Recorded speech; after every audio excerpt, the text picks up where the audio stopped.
തീത്തോസിൻ്റെ ലേഖനം 3-ാം അധ്യായത്തിലേക്ക് കടന്നു വരുമ്പോൾ 1-2 വാക്യങ്ങൾ അത് വായിക്കുന്നതിന് മുമ്പേ അതിൻ്റെ ഒരു എക്സ്പ്ലനേഷൻ പറഞ്ഞതിന് ശേഷം നമുക്ക് വായിക്കാം. 1-2 വാക്യങ്ങൾ ഒരു ദൈവ പൈതൽ എന്തായിരിക്കണം എന്ന് പറയുകയാണ്.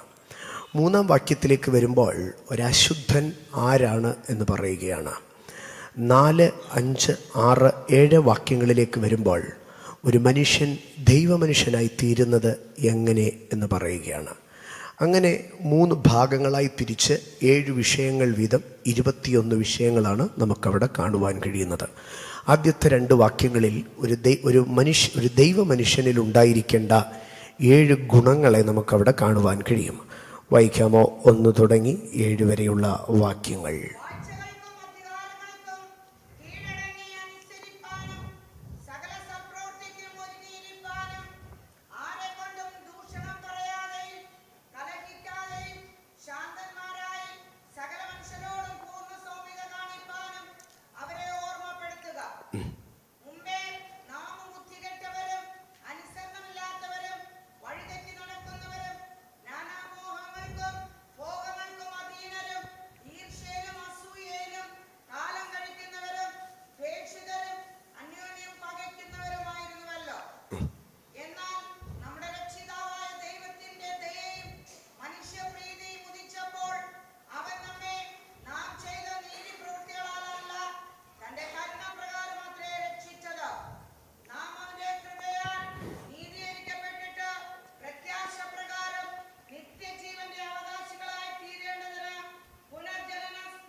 ആമേൻ. എത്ര മനോഹരമായിരിക്കുന്ന വാക്യങ്ങൾ. വിശുദ്ധ പൗലോസിൻ്റെ ലേഖനങ്ങളിലൊക്കെയും 7 വിഷയങ്ങളെ പ്രതിപാദിക്കുന്നത് തനിക്ക് വളരെ ഉത്സാഹമുള്ള വിഷയമായിരുന്നു. കൊരിന്ത്യ ലേഖനത്തിലേക്ക് കടന്നു വരുമ്പോൾ സാധാരണമായ മനുഷ്യൻ്റെ 7 വിധ താഴ്ചകളും ആ മനുഷ്യൻ്റെ രൂപാന്തര ശരീരത്തിൻ്റെ 7 വിധമായ ഉയർച്ചകളെയും അദ്ദേഹം പറയുന്നു. ഫിലിപ്പി ലേഖനം 2-ാം അധ്യായത്തിലേക്ക് കടന്നു വരുമ്പോൾ ദൈവരൂപത്തിലിരിക്കെ ദൈവത്തോടുള്ള സമത്വം മുറുകെ പിടിച്ചുകൊള്ളണമെന്ന് വിചാരിക്കാതെ ദാസരൂപമെടുത്ത മനുഷ്യ സാദൃശ്യത്തിലായി വേഷത്തിൽ മനുഷ്യനായി വിളങ്ങി തന്നെത്താൻ താഴ്ത്തി ക്രൂശില മരണത്തോളം തന്നെത്താൻ താഴ്ത്തി അനുസരണമുള്ളവനായി തീർന്ന ക്രിസ്തുവിൻ്റെ 7 താഴ്ചകളെയും അതിനനന്തരം ദൈവം ഏറ്റവും ഉയർത്തുന്ന 7 ഉയർച്ചകളെയും അവിടെ പറയുന്നതിനെ കാണുവാൻ കഴിയും. ഇങ്ങനെ പൗലോസ് 7 വിഷയങ്ങളെ പലപ്പോഴും ആവർത്തിച്ച് പറയുന്നതിനെ കാണുവാൻ കഴിയും. ഇവിടേക്ക് കടന്നു വരുമ്പോൾ ഒന്നാമതായി ഒരു ദൈവ പൈതലിൽ ഉണ്ടായിരിക്കേണ്ട 7 ഗുണങ്ങളെ കുറിച്ച് പറയുകയാണ്. ഒന്നാമതായി പറയുന്നു വാഴ്ചകൾക്കും അധികാരങ്ങൾക്കും. അവിടെ തുടങ്ങി പറയുകയാണ് അവൻ കീഴടങ്ങുന്നവൻ ആയിരിക്കണം എന്ന് പറയുകയാണ്. അവൻ കീഴടങ്ങുന്നവൻ ആയിരിക്കണം. രണ്ടാമതായി പറയുകയാണ് അവൻ അനുസരിക്കുന്നവൻ ആയിരിക്കണം എന്ന് പറയുന്നു. മൂന്നാമതായി പറയുന്നു അവൻ സൽപ്രവൃത്തികൾക്ക് ഒരുക്കമുള്ളവനായിരിക്കണം. നാലാമതായി പറയുന്നു ആരെയും കൊണ്ടും അവൻ ഒരു ദുർവാക്ക് പറയിപ്പിക്കുന്നവനായിരിക്കരുത് എന്ന് പറയുന്നു. അഞ്ചാമതായി പറയുന്നു അവൻ കലഹിക്കാത്തവൻ ആയിരിക്കണം എന്ന് പറയുന്നു. ആറാമതായി പറയുന്നു അവൻ ശാന്തനായിരിക്കണം എന്ന് പറയുന്നു. ഏഴാമതായി പറയുന്നു മനുഷ്യ വ്യത്യാസമന്യേ എല്ലാ മനുഷ്യരോടും അവൻ സൗമ്യത ഉള്ളവനായിരിക്കണം എന്ന് പറയുന്നു. കീഴടങ്ങിയിരിക്കുക, അനുസരിക്കുക, സൽപ്രവർത്തികൾ ചെയ്യുക, ദൂഷണം പറയിപ്പിക്കാതിരിക്കുക, കലഹിക്കാതിരിക്കുക, ശാന്തനായിരിക്കുക, സൗമ്യനായിരിക്കുക. ഇങ്ങനെ 7 ഗുണങ്ങളാണ് ഒരു ദൈവ പൈതലിൽ കാണുന്നത്. ഒരു ദൈവ പൈതലിൽ ഈ 7 ഗുണങ്ങൾ കാണുമ്പോൾ ദൈവ പൈതലല്ലാത്ത അശുദ്ധനായ ഒരു മനുഷ്യനിൽ കാണുന്ന 7 സവിശേഷതകളെ നമുക്ക് അതിൻ്റെ 3-ാം വാക്യത്തിൽ കാണുവാൻ കഴിയും. അവിടെ പറയുകയാണ് മുമ്പേ നാമും ബുദ്ധികെട്ടവരും അനുസരണമില്ലാത്തവരും വഴിതെറ്റി നടക്കുന്നവരും നാനാ മോഹങ്ങൾക്കും ഭോഗങ്ങൾക്കും അധീനരും ഈർഷ്യയിലും അസൂയയിലും കാലം കഴിക്കുന്നവരും ദ്വേഷിതരും അന്യോന്യം പകയ്ക്കുന്നവരുമായിരുന്നല്ലോ. ഇവിടേക്ക് കടന്നു വരുമ്പോൾ 7 ദോഷവശങ്ങളെയാണ് പറയുന്നത്. 1 ബുദ്ധികെട്ടവർ, 2 അനുസരണമില്ലാത്തവർ, 3 വഴിതെറ്റി നടക്കുന്നവർ, 4 ഭോഗങ്ങൾക്കും മോഹങ്ങൾക്കും അധീനരായവർ, 5 ഈർഷ്യയിലും, 6 അസൂയയിലും, 7 പകയിലും. ഇങ്ങനെ 7 ദുർസ്വഭാവങ്ങളെ അവിടെ പറയുകയാണ്. കൃപയാൽ ദൈവമക്കളായി തീർന്ന നമ്മളിൽ ആരും ഈ വിധ സ്വഭാവങ്ങൾ ഇല്ലാത്തതുകൊണ്ട് സ്തോത്രം.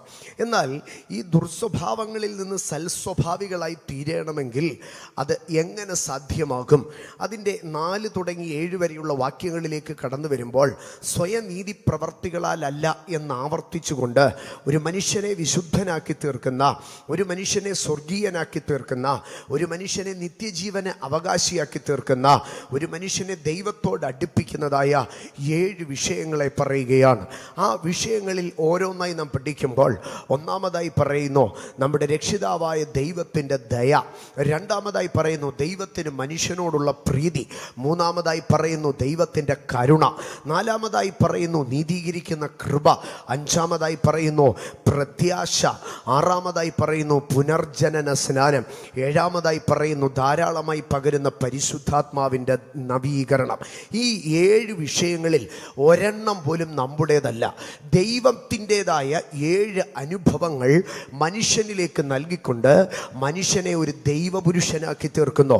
ഒരിക്കൽ കൂടെ ഞാൻ പറയാം, ദൈവത്തിൻ്റെ ദയ, ദൈവത്തിൻ്റെ മനുഷ്യനോടുള്ള ഒരു പ്രീതി, സ്തോത്രം, മൂന്നാമതായി ദൈവത്തിൻ്റെ കരുണ, നാലാമതായി ദൈവത്തിൻ്റെ കൃപ, അഞ്ചാമതായി ദൈവം മനുഷ്യന് നൽകുന്ന പ്രത്യാശ, 6 ദൈവം മനുഷ്യന് നൽകുന്ന പുനർജനന സ്നാനമെന്ന പ്രക്രിയ, 7 ദൈവം മനുഷ്യൻ്റെ ഹൃദയങ്ങളിൽ ഈ മൺപാത്രങ്ങളിൽ പകരുന്ന നിക്ഷേപമാകുന്ന ഉപനിധിയാകുന്ന ദൈവത്തിൻ്റെ പരിശുദ്ധാത്മാവ്. ഈ 7 സവിശേഷമായ അനുഭവങ്ങളിൽ കൂടെയാണ് ഒരു മനുഷ്യൻ ദൈവരാജ്യത്തിലേക്ക് എത്തുന്നത്.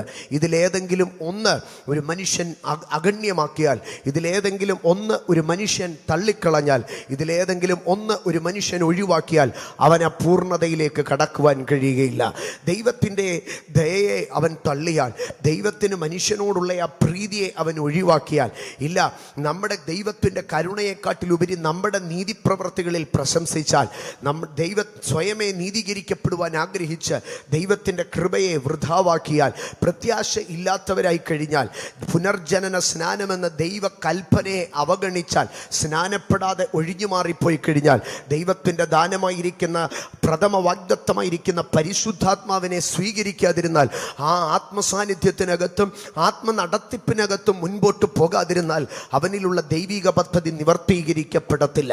കണ്ടോ, 7 വാക്യങ്ങളിലേക്ക് കടന്നു വരുമ്പോൾ 21 മനോഹരമായിരിക്കുന്ന ഭാഗങ്ങളെ 3ആയി തിരിച്ചു പറയുകയാണ്.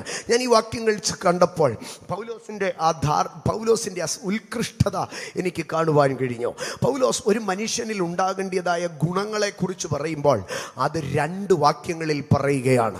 എന്നാൽ ഒരു മനുഷ്യനിൽ ഉണ്ടാകുന്ന ദോഷവശങ്ങളെക്കുറിച്ച് പറയുവാൻ ഒരൊറ്റ വാക്യം എടുക്കുകയാണ്. എന്നാൽ ആ മനുഷ്യനിലേക്ക് പകരപ്പെടുന്ന ദൈവത്തിൻ്റെ അനുഗ്രഹങ്ങളെ പറയുവാൻ 4 വാക്യങ്ങളെ എടുക്കുകയാണ്. 1-2 വാക്യങ്ങളിൽ ഒരു മനുഷ്യന് വേണ്ടതായ, ഒരു ഗോഡ്ലി മാന് വേണ്ടതായിട്ടുള്ള ക്വാളിറ്റീസിനെ കുറിച്ച് പറയുന്നു. ഒരു മനുഷ്യൻ്റെ, ഒരു ദൈവപുരുഷൻ്റെ ക്വാളിറ്റിയെ കുറിച്ച് 2 വാക്യങ്ങളിൽ പറയുമ്പോൾ ഒരു മനുഷ്യൻ്റെ ദോഷത്തെക്കുറിച്ച് ഒറ്റ വാക്കിൽ പറയുന്നു. അപ്പോൾ ഒരു മനുഷ്യനെ നന്മയുള്ളവനാക്കുവാൻ തക്കവണ്ണം ദൈവം അവൻ്റെ മേൽ ചെലുത്തുന്നതായിട്ടുള്ള ആ പ്രൈസിനെ, ദൈവം അവന് കൊടുക്കുന്നതായ ദാനങ്ങളെ 4 വാക്യങ്ങളിൽ പറയുന്നു. ഞാൻ പറയട്ടെ, ദൈവത്തിൻ്റെ ദാനങ്ങൾ 4 വാക്യങ്ങളിൽ നിൽക്കുമ്പോൾ, ഒരു മനുഷ്യൻ്റെ വിശുദ്ധിയുടെ അളവ് 2 വാക്യങ്ങളിൽ നിൽക്കുമ്പോൾ, ഒരു മനുഷ്യൻ്റെ പാപത്തെക്കുറിച്ച് ഒറ്റ വാക്യത്തിൽ ഒതുക്കുകയാണ് പൗലോസ്. ഇന്ന് പകൽക്കാലം ഞാൻ പറയട്ടെ, പാപത്തിന് ഏറ്റവും കുറഞ്ഞ സ്ഥാനം നൽകുക. നമ്മുടെ പ്രസംഗങ്ങളിൽ പാപത്തിന് കുറഞ്ഞ സ്ഥാനം നൽകുക. നമ്മുടെ സംഭാഷണങ്ങളിൽ പാപത്തിന് കുറഞ്ഞ സ്ഥാനം നൽകുക.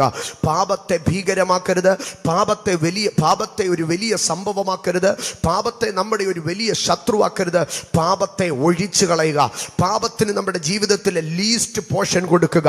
പാപത്തിന് നമ്മുടെ മേൽ ആധിപത്യമില്ല, പാപത്തിന് നമ്മുടെ നടുവിൽ യാതൊരു സ്ഥാനവുമില്ല എന്ന് പറഞ്ഞുകൊണ്ട് പാപത്തെക്കുറിച്ചുള്ള സംഭാഷണങ്ങൾ പോലും ഏറ്റവും ചുരുക്കമാക്കി തീർക്കുക എന്നുള്ള മനോഹരമായിരിക്കുന്ന പൗലോസിൻ്റെ ഒരു സിദ്ധാന്തത്തെ നമുക്കിവിടെ കാണുവാൻ കഴിയും. ദൈവം മനുഷ്യനെ ദൈവിക മനുഷ്യനാക്കുവാൻ സ്വർഗീയനാക്കുവാൻ തക്കവണ്ണം ചെലുത്തുന്ന 7 വിഷയങ്ങളിലേക്ക് കടന്നു വരുമ്പോൾ ദൈവത്തിൻ്റെ ദയ, ദൈവത്തിൻ്റെ മനുഷ്യപ്രീതി, ദൈവത്തിൻ്റെ കരുണ, ദൈവത്തിൻ്റെ കൃപ, ദൈവത്തിൻ്റെ പ്രത്യാശ, പുനർജനന സ്നാനം, സ്തോത്രം, പരിശുദ്ധാത്മാവിൻ്റെ അഭിഷേകം. ഇതിൽ 4ാമത്തെ വിഷയത്തിലേക്കാണ് ഇന്ന് പ്രഭാതത്തിൽ കടക്കുവാൻ ആഗ്രഹിക്കുന്നത്. നാം അവൻ്റെ കൃപയാൽ നീതീകരിക്കപ്പെട്ടിട്ട് പ്രത്യാശ പ്രകാരം നിത്യജീവൻ്റെ അവകാശികളായി തീരേണ്ടതിന്, പ്രത്യാശ പ്രകാരം നിത്യജീവന്റെ അവകാശികളായി തീരേണ്ടതിന്. എന്നോട് ചേർന്നൊന്ന് പറയാമോ? പ്രത്യാശയാൽ നിത്യജീവന്റെ അവകാശികളായി തീരും. പ്രത്യാശയാൽ നിത്യജീവന്റെ അവകാശികളായി തീരാം. അതരം തുറന്ന് എന്നോട് ചേർന്നൊന്ന് പറഞ്ഞേ, പ്രത്യാശയാൽ നിത്യജീവന്റെ അവകാശികളായി തീരാം. ഒരു ദൈവ പൈതലിൻ്റെ ജീവിതത്തിലെ സമൂല പരിവർത്തനത്തിന് അടിസ്ഥാനമായിരിക്കുന്നത് ദൈവം അവൻ്റെ അകത്ത് നൽകുന്ന പ്രത്യാശയാണ്. ദൈവം അവൻ്റെ അകത്ത് നൽകുന്ന പ്രത്യാശ. ഒരുവൻ നിത്യജീവന്റെ അവകാശിയായി തീരുന്നത് അവൻ്റെ അകത്ത് കിടക്കുന്ന പ്രത്യാശയാണ്. ഇന്ന് പകൽക്കാലം ജീവിതത്തിനകത്ത് നിങ്ങൾക്ക് പ്രത്യാശ, ഇന്ന് പകൽക്കാലം നമ്മുടെ അകത്ത് കിടക്കുന്ന പ്രത്യാശയെ നമുക്കൊന്ന് ഊതി ഉണർത്തുന്ന ഒരു പകലായിരിക്കട്ടെ. സഹോദരങ്ങളെ, കർത്താവായ യേശു ക്രിസ്തുവിന് വേറെ ഒരു പേര് നൽകുവാൻ കഴിയുമെങ്കിൽ യേശു ക്രിസ്തുവിന് നൽകുവാൻ കഴിയുന്ന മറ്റൊരു പേര് സ്നേഹമെന്ന് പറയാം. കൊരിന്ത്യർക്ക് എഴുതിയ 1 ലേഖനം 13-ാം അധ്യായത്തിലേക്ക് വരുമ്പോൾ വായിക്കേണ്ട, ഞാൻ പറഞ്ഞു പോകാം. അവിടെ സ്നേഹത്തിന് പകരം യേശു ക്രിസ്തു എന്നൊന്ന് നിങ്ങൾ എഴുതിക്കൊണ്ട് നോക്ക്. അതിനകത്ത് ഒരു തെറ്റും വരികയില്ല. യേശു ക്രിസ്തുവിന് പറയുവാൻ കഴിയുന്ന ഒരു അപരനാമം, സ്നേഹം എന്നുള്ളതിനൊരു അപരനാമം യേശു ക്രിസ്തു എന്ന് പറയാം. എന്നാൽ യേശു ക്രിസ്തുവിനെ കുറിച്ച് വിശുദ്ധ പൗലോസ് കൊലോസ്യർക്ക് ലേഖനം എഴുതുമ്പോൾ ദൈവിക മർമ്മത്തെക്കുറിച്ച് പറഞ്ഞിട്ട് ഇങ്ങനെയാണ് പറയുന്നത്: ആ മർമ്മം മഹത്വത്തിൻ്റെ പ്രത്യാശയായ ക്രിസ്തു നിങ്ങളിൽ ഇരിക്കുന്നു. അപ്പോൾ ഹൂ ഈസ് ക്രൈസ്റ്റ്? ആരാണ് ക്രിസ്തു? കൊലോസ്യർക്ക് എഴുതുന്ന ലേഖന ഭാഷയിൽ ഇങ്ങനെയാണ് എഴുതിയിരിക്കുന്നത്: ക്രിസ്തു മഹത്വത്തിൻ്റെ പ്രത്യാശയാണ്. Hope of glory. Christ is the hope of glory. അങ്ങനെയെങ്കിൽ ക്രിസ്തു പ്രത്യാശയാണ്. ഒരുവന്റെ അകത്തേക്ക് ക്രിസ്തു കടന്നു വരുമ്പോൾ, ക്രിസ്തുവിൻ്റെ ദീപ്തമായ വെളിച്ചം ഒരു മനുഷ്യനിലേക്ക് കടന്നു വരുമ്പോൾ അവനിൽ സംഭവിക്കുന്നത് അവൻ പ്രത്യാശയുള്ളവനായിരിക്കും എന്നുള്ളതാണ്. അതുകൊണ്ടാണ് വിശുദ്ധ പൗലോസ് തെസലോനിക്കർക്ക് ലേഖനം എഴുതുമ്പോൾ പറഞ്ഞു, ദൈവജനത്തിൻ്റെ വ്യത്യാസമെന്ന് പറഞ്ഞാൽ, സ്തോത്രം, പ്രത്യാശ ഇല്ലാത്ത മറ്റുള്ളവരെ പോലെ നിങ്ങൾ ദുഃഖിക്കാതിരിക്കേണ്ടതിന്. ആകയാൽ തെസലോനിക്ക സഭയെ ആഗമാനമായി അഭിസംബോധന ചെയ്യുമ്പോൾ, തെസലോനിക്ക സഭയെ ആഗമാനമായി അഭിസംബോധന ചെയ്യുമ്പോൾ പൗലോസ് ആ സഭയ്ക്ക് വിളിക്കുന്ന പേർ പ്രത്യാശയുള്ളവർ എന്നാണ്. അങ്ങനെയെങ്കിൽ വീണ്ടെടുക്കപ്പെട്ട ദൈവസഭ ആരാണ്? അവർ പ്രത്യാശയുള്ളവരാണ്. പ്രത്യാശയില്ലാത്തവൻ ദൈവസഭയിലെ അംഗമല്ല. പ്രത്യാശയുള്ളവനാണ് ദൈവത്താൽ വീണ്ടെടുക്കപ്പെട്ടവൻ. പ്രത്യാശയുള്ളവനാണ് ദൈവസഭയിലെ അംഗം. അപ്പോൾ തന്നെ ഞാൻ വളരെ ദുഃഖത്തോടുകൂടെ പറയട്ടെ, മലയാളി ക്രൈസ്തവരുടെ ഇടയിൽ, സ്തോത്രം, പ്രത്യാശ എന്ന് പറഞ്ഞാൽ, അമേൻ, പ്രത്യാശ ഗാനങ്ങൾ എന്ന് നമ്മുടെയൊക്കെ പാട്ടുപുസ്തകത്തിൽ ഒരു ഭാഗമുണ്ട്. എന്താണ് ഈ പ്രത്യാശ ഗാനങ്ങൾ എന്നറിയാമോ? ഇത് എപ്പോൾ പാടേണ്ടിയത് പാട്ടാണെന്നറിയാമോ? നമ്മളൊക്കെ പ്രത്യാശയെക്കുറിച്ച് വാതോരാതെ സംസാരിക്കുന്നത് എപ്പോഴാണെന്നറിയാമോ? നമുക്കൊക്കെ സെമിട്രിയിൽ കടന്നു വരുമ്പോൾ, കല്ലറയിൽ കടന്നു വരുമ്പോഴാണ് പ്രത്യാശ കടന്നു വരുന്നത്. നോ, കല്ലറയ്ക്കകത്ത് മാത്രമല്ല പ്രത്യാശയുള്ളത്. ഒരു മനുഷ്യൻ്റെ ജീവിതത്തിൽ അവൻ ഇവിടെ പറയുകയാണ്, കൃപയാൽ നിങ്ങൾ നീതീകരിക്കപ്പെടുന്ന അന്ന് തുടങ്ങി നിങ്ങളിൽ കർത്താവായ യേശു ക്രിസ്തുവിൻ്റെ രക്തത്താലുള്ള നീതീകരണം സംഭവിക്കുന്ന അന്ന് തുടങ്ങി നിങ്ങളുടെ അകത്ത് എന്തുണ്ടാകണം? ഒരു പ്രത്യാശയുണ്ടായിരിക്കണം. എല്ലാറ്റിനെ കുറിച്ചും നിങ്ങൾക്കൊരു പ്രത്യാശയുണ്ടാകണം. നിങ്ങളെക്കുറിച്ച് നിങ്ങൾക്കൊരു പ്രത്യാശയുണ്ടാകണം. നിങ്ങളുടെ സഭയെക്കുറിച്ച് നിങ്ങൾക്കൊരു പ്രത്യാശയുണ്ടാകണം. നിങ്ങളുടെ മക്കളെക്കുറിച്ച് നിങ്ങൾക്കൊരു പ്രത്യാശയുണ്ടാകണം. നിങ്ങളുടെ കുടുംബജീവിതത്തെക്കുറിച്ച് നിങ്ങൾക്കൊരു പ്രത്യാശയുണ്ടാകണം. നിങ്ങളുടെ കരിയറിനെ കുറിച്ച് നിങ്ങൾക്കൊരു പ്രത്യാശയുണ്ടാകണം. ഒരു ശുശ്രൂഷകൻ എന്നുള്ള നിലയിൽ എൻ്റെ ശുശ്രൂഷയെക്കുറിച്ച് എനിക്കൊരു പ്രത്യാശയുണ്ടാകണം. പ്രത്യാശയിൽ സമൃദ്ധിയുള്ളവരായി സകല പ്രത്യാശയുടെ നിറവിനെ നാം പ്രാപിക്കുന്നവരായിരിക്കണം. അതുകൊണ്ടാണ് പൗലോസ് പറയുന്നത്, ഈ ലോകത്തിൽ മാത്രം നിങ്ങൾ പ്രത്യാശ വെക്കുന്നുവെങ്കിൽ സകല മനുഷ്യരിലും അരിഷ്ടരത്രേ. ആകയാൽ പ്രത്യാശ ഈ ലോകത്തിൽ മാത്രമായി ചുരുങ്ങിപ്പോകരുത്, പരലോകത്തിലും മാത്രമായി ചുരുങ്ങിപ്പോകരുത്. ഇഹത്തിലും പരത്തിലും ഹൃദയത്തിലും കൂടെ നിലനിൽക്കുന്ന ഒരനുഭവമാണ് പ്രത്യാശ. ആമേൻ. എന്നെ ശ്രദ്ധിക്കുന്നവർ ഹൃദയത്തിൽ ഒന്ന് ഊട്ടി ഉറപ്പിച്ചാട്ടെ. പ്രത്യാശ ഇഹത്തിലും പരത്തിലും ഉണ്ടായിരിക്കേണ്ടതാണ്. ഈ ലോകത്തിൽ നിങ്ങൾ ജീവിക്കുമ്പോഴും നിങ്ങളുടെ മനസ്സിനകത്തുളവാകുന്ന വികാരം അത് പ്രത്യാശയായിരിക്കണം. നിത്യതയെക്കുറിച്ച് നിങ്ങൾ ചിന്തിക്കുമ്പോഴും ആമേൻ പ്രത്യാശ ഉണ്ടായിരിക്കണം. മരണത്തിൽ മാത്രമുള്ളതല്ല പ്രത്യാശ. നീതിമാന് മരണത്തിൽ പ്രത്യാശയുണ്ടെന്നല്ല എഴുതിയിരിക്കുന്നത്. നീതിമാന് മരണത്തിലും പ്രത്യാശയുണ്ട്. മരണത്തിലും പ്രത്യാശയുണ്ട്. പ്രത്യാശ വ്യാപരിക്കുന്ന അനേക ഘടകങ്ങളിൽ ഒന്ന് മാത്രമാണ് മരണം. ആകയാൽ ജീവിതത്തിൻ്റെ ഓരോ അനുഭവങ്ങളിലും പ്രത്യാശ ഉണ്ടായിരിക്കണം. അപ്പോൾ ഞാൻ പറയാം, പ്രത്യാശ ഉള്ളവനെയും ഇല്ലാത്തവനെയും എങ്ങനെ തിരിച്ചറിയാൻ കഴിയുക? അതും പൗലോസ് തെസ്സലോനിക്കരോട് പറയുന്ന വാക്കുകളിൽ തെളിഞ്ഞു നിൽക്കുന്നുണ്ട്. പ്രത്യാശ ഇല്ലാത്ത മറ്റുള്ളവർ എന്തു ചെയ്യും? പ്രത്യാശ ഇല്ലാത്ത മറ്റുള്ളവർ ദുഃഖിക്കും. ആകയാൽ ഒരു മനുഷ്യൻ ഒരു വിഷയത്തിൽ പ്രത്യാശയുണ്ടെങ്കിൽ അവന് സന്തോഷമുള്ളവനായിരിക്കും. പ്രത്യാശ ഇല്ലെങ്കിൽ അവൻ ദുഃഖിക്കുന്നവനായിരിക്കും. ഏതൊരു വിഷയത്തിൽ ഇന്ന് ഈ ഉപവാസ പ്രാർത്ഥനയിലിരിക്കുന്ന ദൈവജനത്തോട് ഞാൻ പറയട്ടെ, നിങ്ങൾ ഏതെങ്കിലും ഒരു വിഷയത്തിൽ ദുഃഖിക്കുന്നെങ്കിൽ അതിൻ്റെ കാരണം നിങ്ങൾക്ക് ആ വിഷയത്തിൽ പ്രത്യാശ ഇല്ല എന്നുള്ളതാണ്. നിങ്ങളുടെ മക്കളെ ചൊല്ലി നിങ്ങൾക്ക് ഭയങ്കര സങ്കടമാണെങ്കിൽ അതിൻ്റെ കാരണം നിങ്ങൾക്ക് അവരെക്കുറിച്ച് പ്രത്യാശയില്ല എന്നുള്ളതാണ്. നിങ്ങളുടെ ജീവിതത്തെക്കുറിച്ച് നിങ്ങൾക്ക് ഭയങ്കര സങ്കടമാണെങ്കിൽ, നിങ്ങളോട് തന്നെ നിങ്ങൾക്കൊരു സെൽഫ് സിമ്പതി ആണെങ്കിൽ, ഒരു സ്വയ അനുകമ്പ, അയ്യോ പാവം ഞാൻ ഇങ്ങനെ ആയിപ്പോയല്ലോ, അങ്ങനെ നിങ്ങൾക്ക് തോന്നുന്നുണ്ടെങ്കിൽ നിങ്ങളുടെ ജീവിതത്തെക്കുറിച്ച് നിങ്ങൾക്ക് പ്രത്യാശയില്ല എന്നാണ് അതിൻ്റെ അർത്ഥം. അല്ല, നിങ്ങളെക്കുറിച്ച് നിങ്ങൾക്കൊരു ഹോപ്പ് ഉണ്ടെങ്കിൽ നിങ്ങൾ സന്തോഷിക്കത്തില്ലേ? നിങ്ങളുടെ മക്കളെ കുറിച്ച് നിങ്ങൾക്കൊരു ഹോപ്പ് ഉണ്ടെങ്കിൽ നിങ്ങൾ സന്തോഷിക്കത്തില്ലേ? നിങ്ങളുടെ കരിയറിനെ കുറിച്ച് നിങ്ങൾക്കൊരു ഹോപ്പ് ഉണ്ടെങ്കിൽ നിങ്ങൾ സന്തോഷിക്കത്തില്ലേ? ആകയാൽ ഒരു മനുഷ്യനിൽ പ്രത്യാശയുണ്ടെങ്കിൽ അവൻ സന്തോഷിക്കുന്നവനായിരിക്കുക. ഇന്ന് പകൽക്കാലം ഈ ജീവിതത്തിൻ്റെ ഏതെങ്കിലും ഒരു അനുഭവത്തിൽ ദുഃഖത്തോടെ നിങ്ങൾ ഇതിനകത്ത് കടന്നു വന്നിരിക്കുന്നെങ്കിൽ, സങ്കടത്തോടെ ഇതിനകത്ത് കടന്നു വന്നിരിക്കുന്നെങ്കിൽ, അത് എൻ്റെ പ്രത്യാശയുടെ കുറവാണ്. ആ വിഷയത്തിൽ എനിക്ക് പ്രത്യാശ തരണമേ എന്ന് പ്രാർത്ഥിച്ചാട്ടെ. സഹോദരങ്ങളെ, ദൈവം ഒരു സംഗതിയെ സൃഷ്ടിക്കുമ്പോൾ ജീവനുള്ള എല്ലാറ്റിനും ദൈവം അതിനോട് ചേർത്ത് കൊടുത്തതായ ഒരനുഭവമാണ് പ്രത്യാശ എന്ന് പറയുന്നത്. ലോകത്തിൽ ദൈവം സൃഷ്ടിച്ച എല്ലാ സംഗതികൾക്കും ഒരു പ്രത്യാശയുണ്ട്. വിശുദ്ധ തിരുവെഴുത്തിലേക്ക് കടന്നു വരുമ്പോൾ ഭക്തനായ ഇയ്യോബ് പറയുന്ന ഒരു ഭാഗമുണ്ട്. ഇയ്യോബിൻ്റെ പുസ്തകം 14-ാം അധ്യായം അതിൻ്റെ 7-ാം വാക്യത്തിൽ സുപരിചിത വേദഭാഗമാണ്. അവിടെ ഇയ്യോബ് ഇങ്ങനെയാണ് പറയുന്നത്: ദൈവ സൃഷ്ടികളിലേക്ക് കണ്ണുകൾ ഉയർത്തുവീൻ, ദൈവ സൃഷ്ടികളിൽ എല്ലാത്തിനും പ്രത്യാശയുണ്ട്. തിരുവെഴുത്തിൽ ഭക്തന്മാർ, പ്രവാചകന്മാർ ഓരോന്നിനെയും നോക്കിയിട്ട് അതിനകത്തുള്ള പ്രത്യാശയെ പറയുന്നതിനെ നമുക്ക് കാണുവാൻ കഴിയും. മുന്തിരിവള്ളിയെ നോക്കിയിട്ട് അതിനകത്തൊരു പ്രത്യാശയെ പറയുന്നുണ്ട്. അത്തിവൃക്ഷത്തെയും മാതളത്തെയും നോക്കിയിട്ട് അതിനകത്ത് പ്രത്യാശ പറയുന്നുണ്ട്. കഴുകൻ്റെ കഷണ്ടിയെ നോക്കിയിട്ട് അവൻ്റെ യൗവനം പുതുകി വരുന്നതിനെ കണ്ടിട്ട് അതിനകത്തൊരു പ്രത്യാശയെക്കുറിച്ച് പറയുന്നുണ്ട്. ഇയ്യോബ് പറയുകയാണ്, ഒരു വൃക്ഷമായിരുന്നാൽ പ്രത്യാശയുണ്ട്, ഒരു വൃക്ഷമായിരുന്നാലും പ്രത്യാശയുണ്ട്. അതിനെ വെട്ടിയാൽ അത് പിന്നെയും പൊട്ടിക്കിളർക്കാം, അതിൻ്റെ ഇളങ്കൊമ്പുകൾ വിടാതിരിക്കുകയില്ല. ഭക്തനായവൻ സങ്കീർത്തനത്തിൽ പറയുകയാണ്, പുല്ല് ചെത്തിക്കൊണ്ടു പോയാലും അതിൻ്റെ പ്രത്യാശ നഷ്ടപ്പെടുകയില്ല. പുല്ല് ചെത്തിക്കൊണ്ടുപോയാൽ ഇളം പുല്ല് മുളച്ചു വരും. ഇന്ന് പകൽ എന്നെ കേൾക്കുന്ന ദൈവ പൈതലെ, ചെത്തപ്പെടുന്ന പുല്ലിന് പ്രത്യാശയുണ്ടെങ്കിൽ, വെട്ടപ്പെടുന്ന വൃക്ഷത്തിന് പ്രത്യാശയുണ്ടെങ്കിൽ, ആമേൻ, ആത്മാവില്ലാത്ത കഴുകന് പ്രത്യാശയുണ്ടെങ്കിൽ, ഇന്ന് പകൽ കൃപ നിറഞ്ഞ ദൈവ പൈതലെ, നിനക്ക് എത്രയധികം പ്രത്യാശയുണ്ടായിരിക്കണം. ഒരു വൃക്ഷമായിരുന്നാലോ അതിന് പ്രത്യാശയുണ്ട്. അതിനെ വെട്ടിയാൽ പിന്നെയും പൊട്ടിക്കിളർക്കും, അതിന് ഇളങ്കൊമ്പുകൾ വിടാതെ ഇരിക്കയില്ല.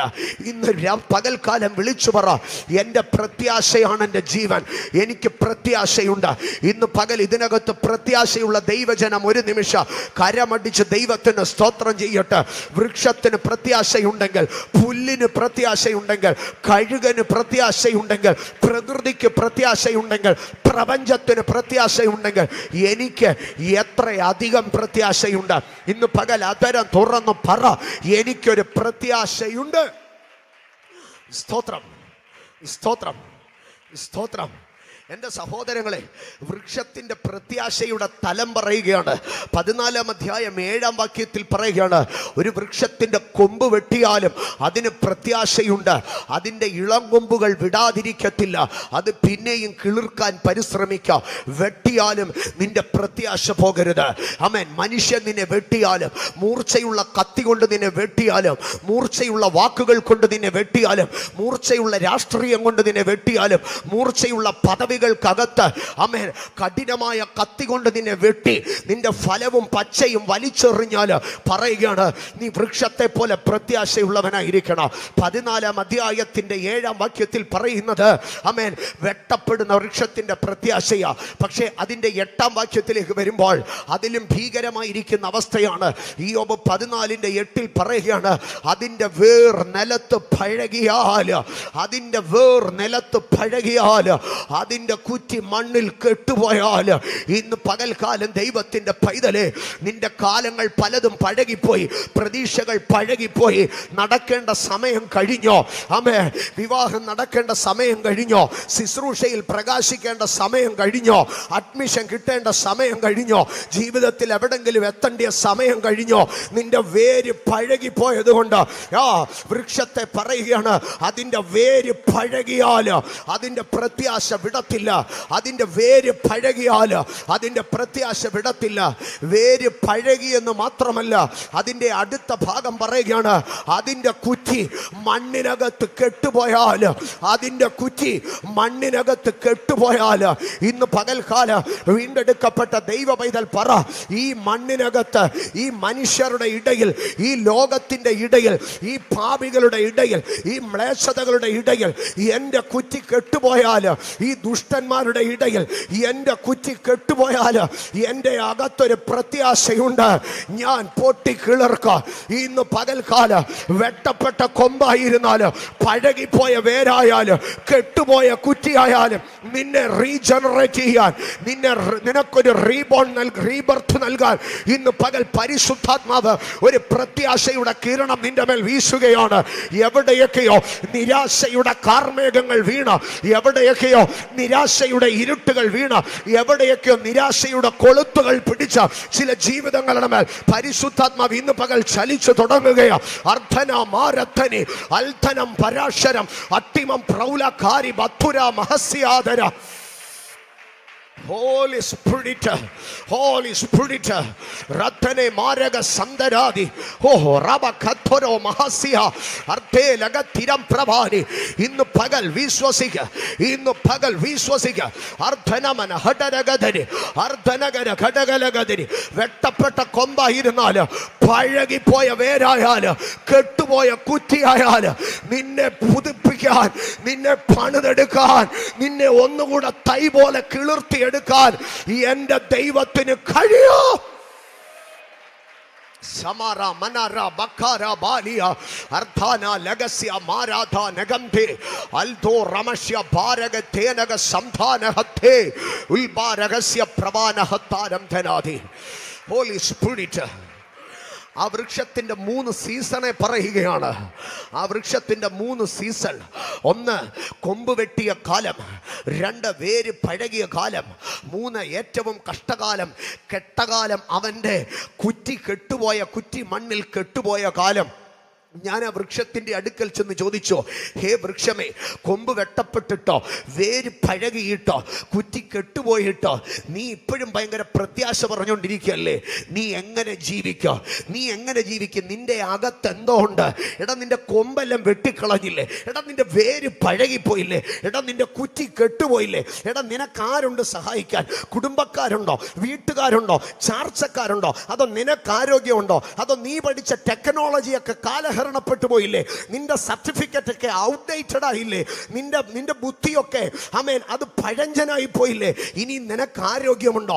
നിന്നെ സഹായിപ്പാൻ ആരെങ്കിലും ഉണ്ടോ? അതോ നിനക്ക് നീ വലിയ പ്രാർത്ഥനാ മനുഷ്യനാണോ? അതോ നിനക്ക് ഭയങ്കര കൃപാവരമുണ്ടോ? ഹേ വൃക്ഷമേ, നീ എങ്ങനെ പൊങ്ങി വരോ?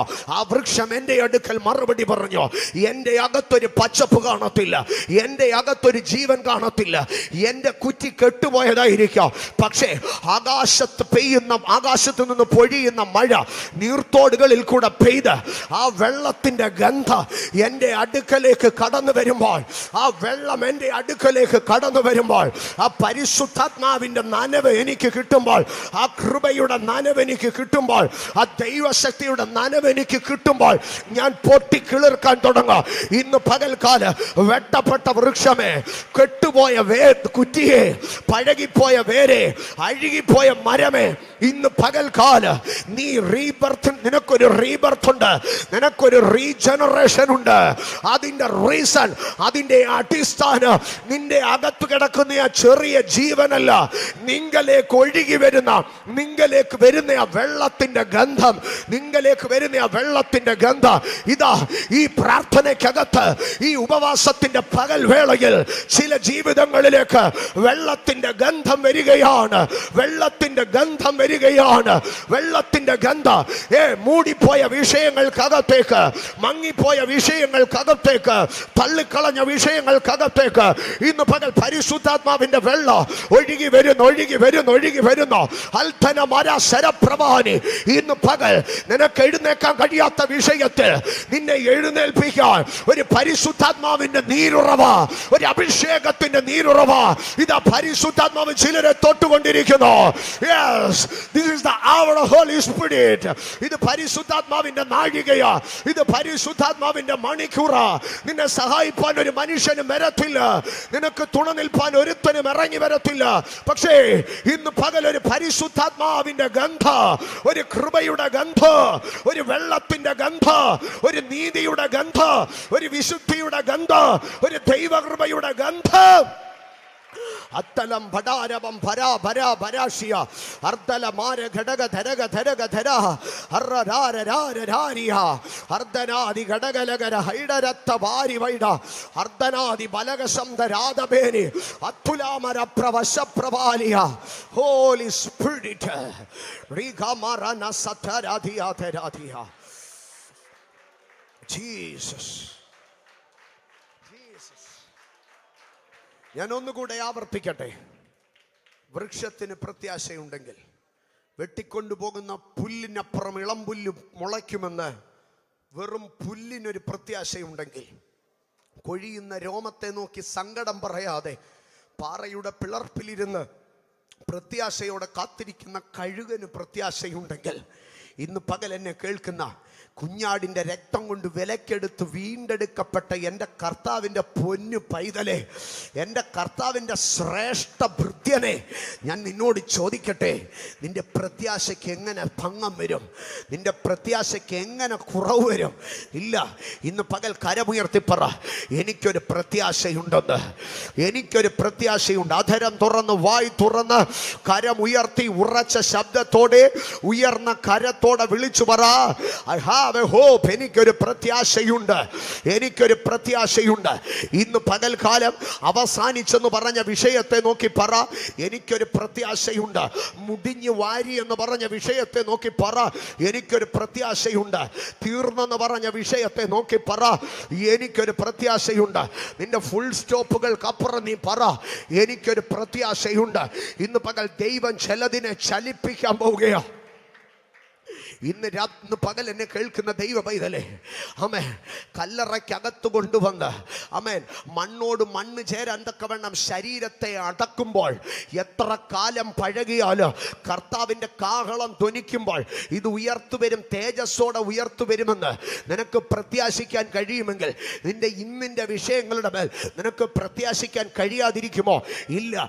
ഇന്ന് നിന്നെ അലട്ടുന്ന വിഷയങ്ങളെ നോക്കി, അത് കുടുംബത്തിലേതാകട്ടെ, അത് വ്യക്തിപരമാകട്ടെ, അത് സാമൂഹികമാകട്ടെ, അധരം തുറന്ന വിഷയത്തിന്മേൽ ക്ലെയിം ചെയ്തു പറ, എനിക്കിതിന്മേൽ പ്രത്യാശയുണ്ട്, എനിക്കിതിന്മേൽ പ്രത്യാശയുണ്ട്. സഹോദരങ്ങളെ, ഒരു മനുഷ്യൻ്റെ ജീവിതത്തിൻ്റെ വിജയത്തിൻ്റെ രഹസ്യം പ്രത്യാശയാണ്. ഒരു മനുഷ്യൻ്റെ ജീവിതത്തിൻ്റെ വിജയത്തിൻ്റെ രഹസ്യം പ്രത്യാശയാണ്. ആമേൻ. അങ്ങനെയെങ്കിൽ ഇന്ന് പകൽ എന്നോട് ചേർന്നെന്ന് പറഞ്ഞേ, ഞാൻ പ്രത്യാശയാൽ ജയമെടുക്കുമെന്ന് പറഞ്ഞേ, ഞാൻ പ്രത്യാശയാൽ ജയമെടുക്കും. കരമുയർത്തി, അധരം തുറന്ന്, കണ്ണുകളെ തുറന്ന് എന്നോട് ചേർന്ന് പറഞ്ഞേ, ഞാൻ പ്രത്യാശയാൽ ജയമെടുക്കുക. എൻ്റെ സഹോദരങ്ങളെ, പ്രത്യാശയാണ് ഒരു മനുഷ്യന് സകലവുമായി തീരുന്നത്. ആമേൻ. റോമാലേഖനം 8-ാം അധ്യായം 24-ാം വാക്യത്തിലേക്ക് വരുമ്പോൾ ഞാൻ ഓരോ ഭാഗങ്ങളിലേക്ക് കടന്നു വരികയാണ്. റോമാലേഖനം 8-ാം അധ്യായം 24-ാം വാക്യത്തിലേക്ക് വരുമ്പോൾ അവിടെ പൗലോസ് ഇങ്ങനെയാണ് പറയുന്നത്: നമ്മുടെ ജീവിതത്തിൽ ഒരു പ്രത്യാശ ഉണ്ടാകുന്നെങ്കിൽ, നമ്മുടെ ജീവിതത്തിൽ ഒരു വിടുതൽ ഉണ്ടാകുന്നെങ്കിൽ, നമ്മുടെ ജീവിതത്തിൽ ഒരു രക്ഷയുണ്ടാകുന്നെങ്കിൽ അത് എന്തുകൊണ്ടേ ഉണ്ടാകത്തുള്ളൂ? പ്രത്യാശ മുഖാന്തരമേ ഉണ്ടാകത്തുള്ളൂ.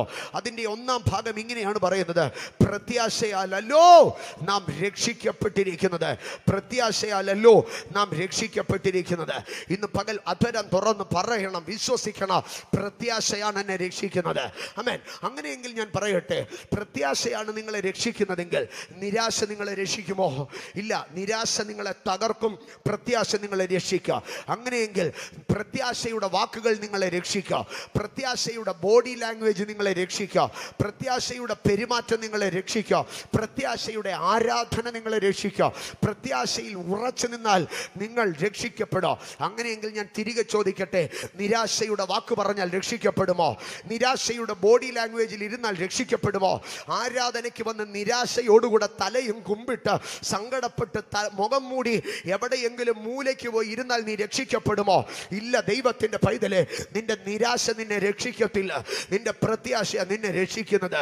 എന്താ സഹോദരി, ഇപ്പോൾ ആരാധനയിലൊക്കെ പുറകിലാണല്ലോ, എന്താ ഇന്നങ്ങ് ബാക്ക് ബെഞ്ചിൽ ഇരിക്കുന്നത്? എന്താ ഇപ്പം വളരെ പിന്മാറ്റത്തിൻ്റെ ഒരു അവസ്ഥ? പറയും, എൻ്റെ കർത്താവിൻ്റെ ദാസനെ ജീവിതത്തിൽ ഒത്തിരി പ്രാർത്ഥിച്ചോ, പക്ഷെ നേരിടുന്ന പ്രതിസന്ധികളിൽ എനിക്കങ്ങോട്ട് പിടിച്ചു നിൽക്കാൻ വയ്യ, എവിടെയോ ഒരു മാനസിക സംഘർഷം എന്നെ പുറകോട്ട് വലിക്കുക. ഇന്ന് പകൽക്കാല കർത്താവിൻ്റെ പൊന്നു പൈതലേ, ഞാൻ നിന്നോടൊരു കാര്യം പറയട്ടെ. നീ പുറകിൽ പോയി ഇരുന്നാൽ, നീ നിരാശപ്പെട്ടിരുന്നാൽ, നീ ഉൾവലിഞ്ഞാൽ, നീ മനസ്സുമടുത്തിരുന്നാൽ നിനക്ക് എങ്ങനെയാ രക്ഷയുണ്ടാകുന്നത്? നിരാശയാലല്ല നമ്മൾ രക്ഷിക്കപ്പെടുന്നത്, പ്രത്യാശയാലാണ് നമ്മൾ രക്ഷിക്കപ്പെടുന്നത്. നിരാശയാലല്ല ഞാൻ രക്ഷിക്കപ്പെടുന്നത്, പ്രത്യാശയാലാണ് ഞാൻ രക്ഷിക്കപ്പെടുന്നത്. അങ്ങനെയെങ്കിൽ ഞാൻ ഒന്നാമത് പറയട്ടെ, നിരാശയുടെ വാക്കുകളെ വിട്ടുകള, എനിക്കാരുമില്ലെന്നുള്ള ചിന്താഗതി വിട്ടുകള. പ്രാർത്ഥനയ്ക്ക് ഇരിക്കുമ്പോഴോ എൻ്റെ ദൈവമേ എനിക്കാരുമില്ലേ എന്നുള്ള നിന്റെ വർത്തമാനങ്ങൾ വിട്ടുകള.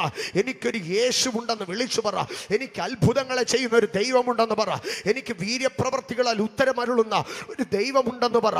എൻ്റെ ദൈവം ചെയ്ത അത്ഭുതങ്ങൾ, എൻ്റെ ദൈവത്തിൻ്റെ അത്ഭുതങ്ങൾ വർണ്ണിക്കാൻ കഴിയാത്ത വീര്യപ്രവർത്തികൾ വെളിപ്പെടാൻ സമയമായെന്ന് ഉറക്ക പറ. ഇന്ന് പകൽ ദൈവത്തിൻ്റെ പൈതലേ, നീ നിരാശയുടെ വാക്കുകൾ പറയുമ്പോൾ, നീ നിരാശയുടെ വാക്കുകൾ പറയുമ്പോൾ നിന്റെ വിടുതലിനെ, നിന്റെ വീണ്ടെടുപ്പിനെ, നിന്റെ രക്ഷയെ നീ ഇങ്ങനെ തള്ളി മാറ്റുകയാണ്. നീ നിരാശയുടെ ബോഡി ലാംഗ്വേജിൽ ആരാധനയ്ക്ക് വന്നിരിക്കുമ്പോൾ നിന്റെ വിടുതലിനെ, നിന്റെ വീണ്ടെടുപ്പിനെ നീ ഇങ്ങനെ അകറ്റി കളയുകയാണ്. ഇന്ന് പകൽക്കാല കഴിഞ്ഞ ദിവസങ്ങളിൽ നിരാശയോടെ സങ്കടത്തോടെ പ്രാർത്ഥനാ സ്ഥലത്ത് വന്നിരുന്നവരുണ്ടെങ്കിൽ, ജീവിതത്തിൽ ഗതികെട്ടിട്ട് നിരാശയുടെ വാക്കുകൾ പറഞ്ഞിട്ടുള്ളവരുണ്ടെങ്കിൽ, ഇന്ന് ഈ പ്രാർത്ഥനയുടെ ആരംഭ സമയത്ത് ദൈവത്തിൻ്റെ സന്നിധിയിൽ അപ്പന്റെ മുമ്പാകെ ഒരു വാക്ക് ക്ഷമ ചോദിച്ച് പ്രാർത്ഥിക്കുക. കർത്താവേ, ഗതികേട് കൊണ്ട്, സങ്കടം കൊണ്ട് എവിടെയൊക്കെയോ നിരാശയുടെ വാക്കുകൾ പറഞ്ഞുപോയി, ക്ഷമിക്കണമേ.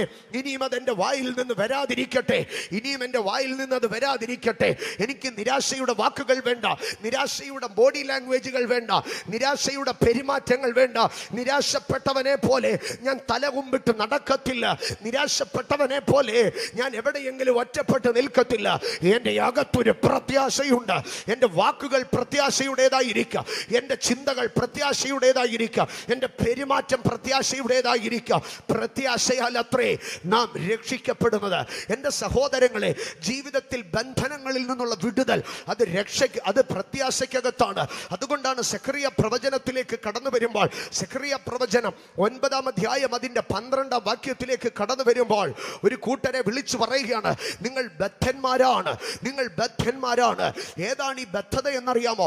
സെഖറിയാവിൻ്റെ മേലുള്ള ദൈവത്തിൻ്റെ ആത്മാവ് പ്രവചിക്കുന്നത്, ബാബിലോൺ പ്രവാസത്തിൽ നീണ്ട 70 സംവത്സരങ്ങളായി ലോകം കണ്ട ഏറ്റവും വലിയ സാമ്രാട്ടായ, ഏറ്റവും വലിയ സാമ്രാജ്യമായ കൽദയ സാമ്രാജ്യം, ബാബിലോൺ സാമ്രാജ്യം പിടിച്ചുകെട്ടി അവിടുത്തെ രാജാവിനെ വരെ അടിമയാക്കി, അവിടുത്തെ ദൈവാലയം പൊളിച്ച് അതിലെ ഉപകരണങ്ങൾ മുഴുവൻ കൊണ്ടുപോയി ബാബിലോണ്യ ക്ഷേത്രത്തിൽ വെച്ചിട്ട് അതിലെ പുരോഹിതന്മാരെ പോലും അടിമകളാക്കി രാജാവിനെ കൽത്തുറങ്കിലടച്ച് അവിടുത്തെ ജനതയെ മുഴുവനും പലായനം ചെയ്യിപ്പിച്ച് യെരൂശലേമിനെ ഉഴുതുമറിച്ച് കൽക്കുന്നാക്കിയിട്ട ആ രാജ്യത്തിന്റെ ആ ശേഷിപ്പായി 70 വർഷങ്ങൾക്ക് ശേഷം ഈ കൽദയ സാമ്രാജ്യത്തിലെ അടിമകളും പ്രവാസികളുമായി ഇരിക്കുന്ന ആ ജനതകളിലേക്ക് കണ്ണുകൾ ഉയർത്തി സെക്കറിയാവ് ആത്മാവിൽ പ്രവചിക്കുകയാണ്.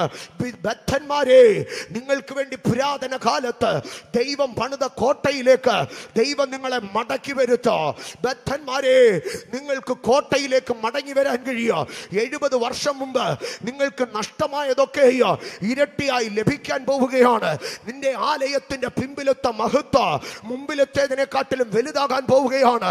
നിന്റെ തകർന്ന സാമ്രാജ്യത്തെ ഞാൻ പണിതെടുക്കാൻ പോവുകയാണ്. നിന്റെ തകർന്ന മഹത്വത്തെ ഞാൻ പുനഃസ്ഥാപിക്കാൻ പോവുകയാണ്.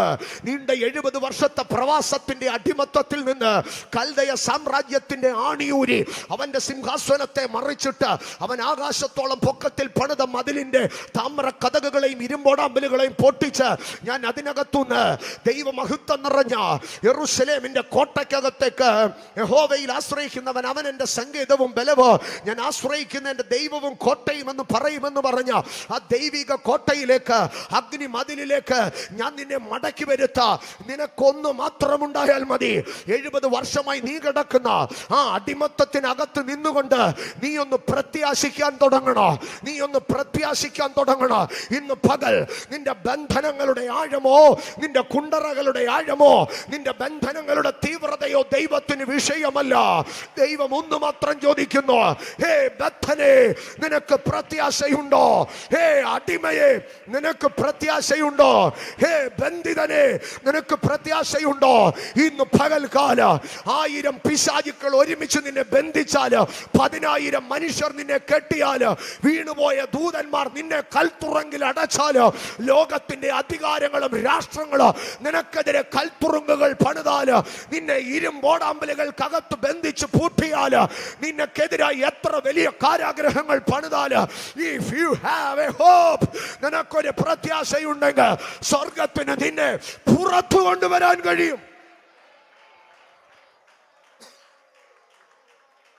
കർത്താവിന് പുറത്തു കൊണ്ടുവരാൻ കഴിയാ. ഒറ്റ കാര്യമേ കർത്താവ് പറയുന്നുള്ളൂ. നീ കിടക്കുന്ന കാരാഗ്രഹത്തിൽ നീ പുറത്തു വരുമെന്ന് നിനക്കൊരു പ്രത്യാശയുണ്ടോ? നീ കിടക്കുന്ന പ്രശ്നത്തിൽ നിന്ന് നീ പുറത്തു വരുമെന്ന് നിനക്കൊരു പ്രത്യാശയുണ്ടോ? Holy spirit. ചിലരൊക്കെ 40 വയസ്സ് 50 വയസ്സ് കഴിഞ്ഞാൽ ഇങ്ങനെ പ്രാർത്ഥിക്കാൻ തുടങ്ങും, കർത്താവേ, എൻ്റെ കാലത്തൊന്നും വിടുതൽ നടന്നില്ലെങ്കിലും എൻ്റെ മക്കളുടെ കാലത്തെങ്കിലും വിടുതൽ നടക്കണേ. നോ, നിന്റെ കാലത്ത് നടക്കാത്ത വിടുതൽ എന്തിനാ നീ മക്കളുടെ കാലത്ത് നടക്കുമെന്ന് പ്രതീക്ഷിക്കുന്നത്? അല്ല, കർത്താവേ, ഞാൻ മരിക്കുന്നതിന് മുമ്പേ ആ വിടുതൽ മേടിച്ച് എൻ്റെ മക്കൾക്ക് കൊടുത്തിട്ടേ ഞാൻ മരിക്കുന്നുള്ളൂ. എടാ മരണമേ, നീ അങ്ങോട്ട് മാറി നിൽക്ക്, ഞാൻ വിടുതൽ വാങ്ങിയിട്ടേ അങ്ങോട്ട് വരുന്നുള്ളൂ. ഇന്ന് പകൽക്കാല പ്രത്യാശയാണ് നിന്നെ പുറത്തു കൊണ്ടുവരുന്നത്. പ്രത്യാശ നിന്നെ പുറത്തു കൊണ്ടുവരാ. ഇന്ന് പകൽ പരിശുദ്ധാത്മാവ് പ്രത്യാശ ചില കാരാഗ്രഹങ്ങളെ തുറക്കുകയാ. പ്രത്യാശ ചില കല്ലറകളെ തുറക്കുകയാ. പ്രത്യാശ ചില ബന്ധനങ്ങളെ അഴിക്കുകയാ. പ്രത്യാശയുള്ള ബദ്ധനെ മടങ്ങിവ. ലോകം കണ്ട ഏറ്റവും വലിയ സാമ്രാജ്യമായ ബാബിലോണിനെ തകർത്ത് കൽദയ രാജാക്കന്മാരെ ഒറ്റ രാത്രി കൊണ്ട് പേർഷ്യന്റെ മുമ്പിലിട്ട് വെട്ടിക്കൊല്ലുമാറാക്കിയ ദൈവ ഒരിക്കലും അന്യജാതിക്കാരൻ കടക്കത്തില്ലെന്ന് പറഞ്ഞ് താമ്ര കതകുകളും ഇരുമ്പോടാമ്പലുകളും വെച്ച് പണിതുയർത്തിയ സാമ്രാജ്യത്തെ ഒറ്റ രാത്രി കൊണ്ട് തല്ലി തകർത്ത് അതിന്റെ സിംഹാസനത്തെ മറിച്ചിട്ട് അതിന്റെ രാജ്യത്വത്തെ ശൂന്യമാക്കി പേർഷ്യനെ അതിന്റെ മേൽ കയറ്റി ഇരുത്തിയ ദൈവത്തിന് നിന്റെ ബന്ധനങ്ങളെ അഴിക്കാൻ കഴിയത്തില്ലേ? നിന്റെ കാരാഗ്രഹങ്ങളെ തുറക്കാൻ കഴിയത്തില്ലേ? റോമ കാരാഗ്രഹത്തിന്റെ വാതിലുകൾ 1ഉം 2ഉം പ്രാവശ്യമല്ല ദൈവം തന്റെ ഭക്തന്മാർക്ക് വേണ്ടി തുറന്നത്. അപ്പോസ്തലന്മാരെ പൊതു തടവിൽ ഇട്ടപ്പോഴോ, പൗലോസിനെയും ശീലാസിനെയും അടച്ചിട്ടപ്പോഴോ, പത്രോസിനെ പിറ്റേന്ന് വെട്ടിക്കൊല്ലുമെന്ന് റോമൻ ഗവർണറായ ഹെരോദാവ് മനസ്സിൽ നിരൂപിക്കുമ്പോഴോ ആവർത്തിച്ച് കാരാഗ്രഹത്തിന്റെ ചങ്ങലകളെ അഴിച്ച് ആമങ്ങളെ തകർത്ത് ഇരുമ്പോടാമ്പലുകളെ അഴിച്ച് കാരാഗ്രഹ വാതിലുകളെയോ പട്ടണ വാതിലുകളെയും തുറന്നുവെങ്കിൽ ഇന്ന് പകൽക്കാല അതിനേക്കാൾ വലിയൊരു ബന്ധനം നിന്റെ മേലില്ല. Hope brings salvation. Hope brings deliverance. Hope brings redemption. ഇന്ന് പകൽക്കാലം പ്രത്യാശ വിടുതലിനെ കൊണ്ടുവരും. പ്രത്യാശ വീണ്ടെടുപ്പിനെ കൊണ്ടുവരും. ഇന്ന് പകൽ ശത്രു നിന്റെ മുമ്പാകെ അടച്ചു കെട്ടിയ കാരാഗ്രഹത്തിന്റെ മുമ്പിൽ നിന്ന് പ്രത്യാശയോടെ നീ സ്തോത്രം പറ. പ്രത്യാശയോടെ നീ ഹല്ലേലൂയ പറ. പ്രത്യാശയോടെ ആരാധിക്ക്. കോൽക്കാർ അടിച്ച് നടു റോഡിൽ കൂടെ വലിച്ചഴച്ച് കാരാഗ്രഹത്തിൽ കൊണ്ടിട്ട് സകലവും അവസാനിക്കുമെന്ന് പറഞ്ഞ ഇടത്ത് അർദ്ധരാത്രിയിൽ പൗലോസും ശീലാസും പ്രാർത്ഥിച്ച് അവസാനിപ്പിച്ചില്ല. അവരവിടെ പാടി സ്തുതിക്കാൻ തുടങ്ങി. From the depth of the hope, പ്രത്യാശയുടെ ആഴത്തിൽ നിന്ന് ആരാധന ഉയർന്നപ്പോൾ വലിയ ഭൂകമ്പമുണ്ടായി. ആമങ്ങളുടെ കൂട്ടഴിഞ്ഞു, ചങ്ങലകളുടെ കെട്ടു തകർന്നു, കാരാഗ്രഹത്തിന്റെ വാതിലുകൾ തുറന്നു. ഇന്ന് പകൽ നിന്റെ പ്രത്യാശയുടെ മുൻപാകെ ഭൂതങ്ങൾ കെട്ടിയത്, പിശാചുക്കൾ കെട്ടിയത്, ആഭിചാരം കെട്ടിയത്, മന്ത്രവാദം കെട്ടിയത്, അന്ധകാരം കെട്ടിയത്, മാനുഷിക അധികാരങ്ങൾ കെട്ടിയത് അഴിയട്ടെ.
പ്രത്യാശയുള്ള ബദ്ധന്മാരെ കോട്ടയിലേക്ക് മടങ്ങി വരുവേ. ഈ കോട്ടയിലേക്ക് മടങ്ങി വരുന്ന ആ സമയത്ത്, ഇതൊക്കെ ഭാവി കാലത്തെ കുറിച്ചും കൂടെയുള്ള സെഖറിയാവിൻ്റെ പ്രവചനമാണ്. പക്ഷേ ഞാനതിനെ നമ്മുടെ കണ്ടംപററി വെളിപ്പാടുകളായിട്ട് ഞാനതിനെ എടുക്കുക. അതിന് മുകളിലേക്ക് കടന്നു വരുമ്പോൾ അതിൻ്റെ 10-ാം വാക്യത്തിൽ പറയുകയാണ്, ബദ്ധന്മാർ കോട്ടയിൽ നിന്ന് ബദ്ധന്മാർ മടങ്ങി വരും.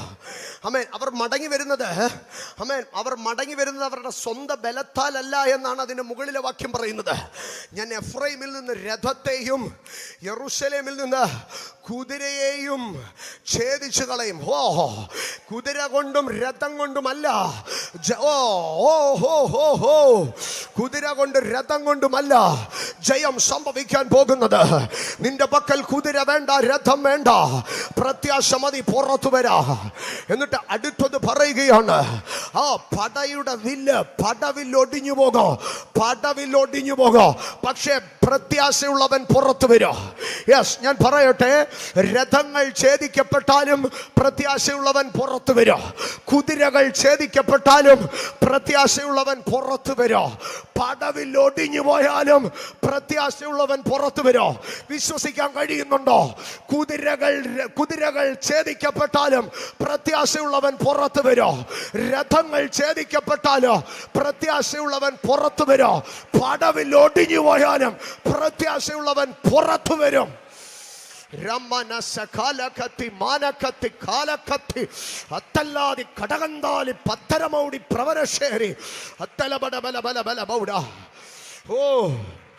അവൻ ജാതികളോട് സമാധാനം കൽപ്പിക്കുക.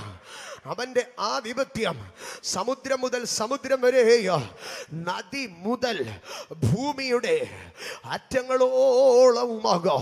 സമുദ്രം മുതൽ സമുദ്രം, നദി മുതൽ ഭൂമിയുടെ അറ്റങ്ങളോളം. ഇത് രണ്ട് കാലഘട്ടങ്ങളെയാണ്. സമുദ്രം മുതൽ സമുദ്രം പഴയ നിയമത്തെയോ, നദി തുടങ്ങി ഭൂമിയുടെ അറ്റം വരെ എന്നുള്ളത് പരിശുദ്ധാത്മാവിന്റെ ഐഹിക ഇസ്രായേലിന്റെ സാമ്രാജ്യം സമുദ്രം തുടങ്ങി സമുദ്രം വരെ നീണ്ടു നിൽക്കുമ്പോൾ, സ്തോത്ര, പുതിയ നിയമ ഇസ്രായേലിന്റെ അഭിഷക്ത ജനത്തിന്റെ ആധിപത്യ നദിയിൽ നിന്ന്, പരിശുദ്ധാത്മാവിന്റെ നദിയിൽ നിന്ന് പുറപ്പെട്ടാൽ അപ്പോസ്തല പ്രവൃത്തി 1:8 അത് ഭൂമിയുടെ അറ്റങ്ങളോളം എത്തോ. ഇന്ന് പകൽക്കാല ഐഹിക ഇസ്രായേലിന്റെ സാമ്രാജ്യ സമുദ്രം തുടങ്ങി സമുദ്രം വരെ ഒതുങ്ങുമ്പോൾ, വീണ്ടെടുക്കപ്പെട്ട ദൈവ പൈതലേ, നിന്റെ ആധിപത്യ അഭിഷേകത്തിന്റെ നദിയിൽ നിന്ന്, പരിശുദ്ധാത്മാവിന്റെ നീരുറവയിൽ നിന്ന് പുറപ്പെട്ടാൽ ഒരു സമുദ്രത്തിന്റെ അറ്റത്ത് ചെല്ലുമ്പോൾ അതിന്റെ ആധിപത്യം അവസാനിക്കത്തില്ല. അതിന്റെ കൃപ അവസാനിക്കത്തില്ല. ഭൂമിയുടെ അറ്റം വരെയോ ഒരു സമുദ്രത്തിനും പിടിച്ചു നിർത്താൻ കഴിയാത്ത, ഒരു കാലഘട്ടത്തിനും പിടിച്ചു നിർത്താൻ കഴിയാത്ത ആധിപത്യത്തിന്റെ പകർച്ച പകരുന്ന പരിശുദ്ധാത്മാവിനെ കരമടിച്ച് സ്തോത്രം പറ.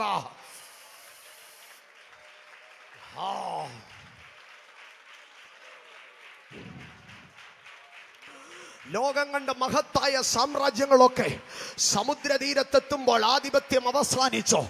യവന സാമ്രാജ്യത്തിന്റെ തലതൊട്ടപ്പനായ അലക്സാണ്ടർ സമുദ്രത്തിന്റെ തീരത്ത് വന്നു നിന്നിട്ട് പറഞ്ഞു, ഹേ മഹാസമുദ്രമേ, നീ കരയായിരുന്നെങ്കിൽ എനിക്ക് എൻ്റെ ആധിപത്യത്തെ വിശാലപ്പെടുത്താം.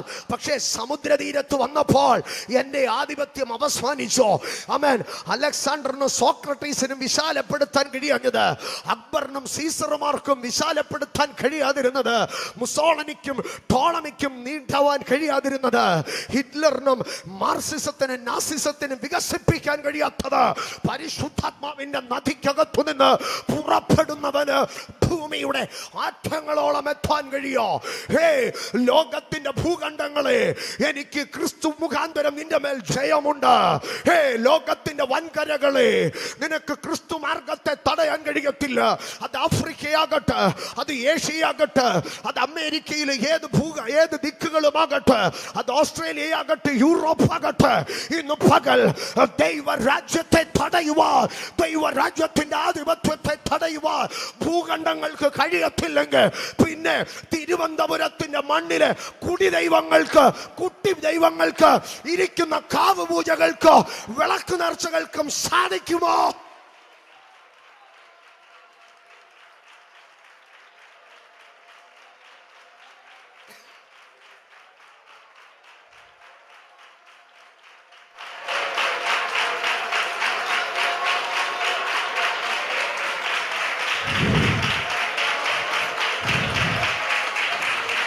വാക്യത്തിൽ പറയുക, സെഖറിയ 9:10 പറയുക, സെഖറിയ 9:10 പറയുക, എഫ്രൈമിൽ നിന്ന് ഞാൻ രഥത്തെയോ യെരൂശലേമിൽ നിന്ന് ഞാൻ കുതിരയെയും ഛേദിച്ചു കളയും. പടവിൽ ഒടിഞ്ഞു പോകോ, പക്ഷെ ഞാൻ അവനെ വിശാലപ്പെടുത്തോ. ചോദ്യം വരാം, എങ്ങനെയാണത് സംഭവിക്കുന്നത്? രഥവും പോയി, കുതിരയും പോയി, പടവില്ലും പോയി, ഇനി അവൻ എങ്ങനെ പുറത്തു വരുമോ? അതിൻ്റെ 11 വാക്യത്തിലേക്ക് വരുമ്പോൾ അതിൻ്റെ മർമ്മം പറയുകയാണ്. പടയിലുമല്ല, പടവില്ലിലുമല്ല, രഥമല്ല, കുതിരയുമല്ല, പകരം 9:11 പറയുകയാണ്, നീയോ നിന്റെ നിയമ രക്തം ഹേതുവായി ഞാൻ നിന്റെ ബദ്ധന്മാരെ വെള്ളമില്ലാത്ത കുഴിയിൽ നിന്ന് വിട്ടയക്കും. ഇന്ന് പകൽക്കാല ഞാൻ ദൈവജനത്തെ വിളിച്ചു പറയുകയാണ്, രഥം കൊണ്ടും കുതിര കൊണ്ടും കഴിയാത്തത്, സൈന്യം കൊണ്ട് ശക്തി കൊണ്ടും കഴിയാത്തത്, നിയമ രക്തം കൊണ്ട്.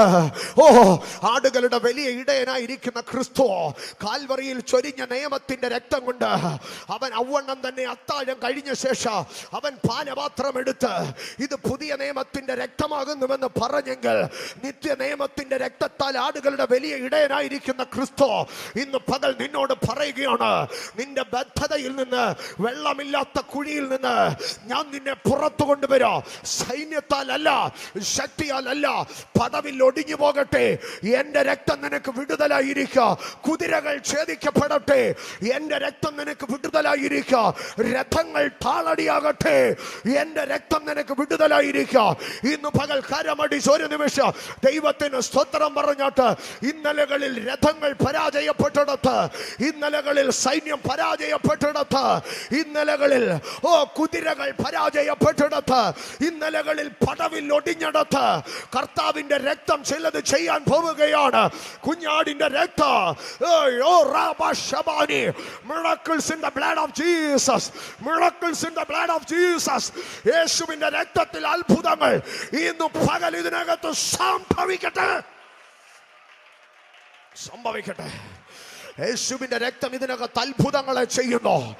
നിയമത്തിന് ചെയ്യാൻ കഴിയാത്തത്, പടവില്ലിന് ചെയ്യാൻ കഴിയാത്തത്, രാഷ്ട്രീയത്തിന് ചെയ്യാൻ കഴിയാത്തത്, ടെക്നോളജിക്ക് ചെയ്യാൻ കഴിയാത്തത്, സയന്റിഫിക് നോളജിന് ചെയ്യാൻ കഴിയാത്തത്, ഇന്ന് രാത്രി യേശുവിന്റെ രക്തം ഇതിനകത്ത് പ്രവർത്തിക്കുകയാണ്.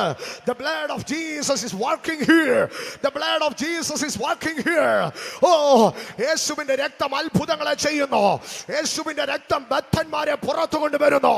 ഇതാ ചിലരുടെ മേൽ യേശുവിന്റെ രക്തം തളിക്കപ്പെടുന്നു. യേശുവിന്റെ രക്തം ചിലരുടെ മേൽ തളിക്കപ്പെടുന്നു. യേശുവിന്റെ രക്തം ചിലരുടെ മേൽ തളിക്കപ്പെടുന്നു. യേശുവിന്റെ രക്തം ചിലരുടെ മേൽ ഒഴുകുന്നു. യേശുവിന്റെ രക്തം ചില കെട്ടുകളെ പൊട്ടിക്കുന്നു.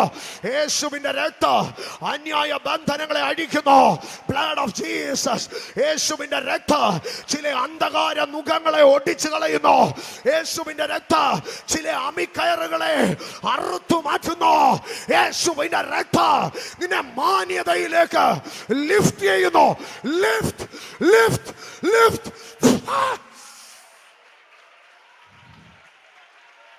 രക്തം ജയം, രക്തം ജയം. പദവിൽ ഒടിഞ്ഞിടത്ത് രക്തം പ്രവർത്തിക്കുക. കുതിരകൾ വീണിടത്ത് രക്തം പ്രവർത്തിക്കുക. രഥങ്ങൾ താളടിയായിടത്ത് രക്തം പ്രവർത്തിക്കുക. This is the power of his blood. This is the power of his blood. ചങ്കിലെ ചോരയുടെ ശക്തി, കാൽവറിയിലെ ചോരയുടെ ശക്തി, കാരിരും ബാണികളേറ്റ കൈത്തണ്ടയിലെ ചോരയുടെ ശക്തി, മുള്ളാണികൾ തറയ്ക്കപ്പെട്ട ശിരസിലെ രക്തത്തിന്റെ ശക്തി, താടിരോമങ്ങൾ പറിക്കപ്പെട്ട ഇടത്തു നിന്ന് ഒഴുകിയ യേശുവിന്റെ രക്തത്തിന്റെ ശക്തി, ഗത്സമനയിൽ വീർപ്പ് തുള്ളിയായി ഒഴുകിയ രക്തത്തിന്റെ ശക്തി.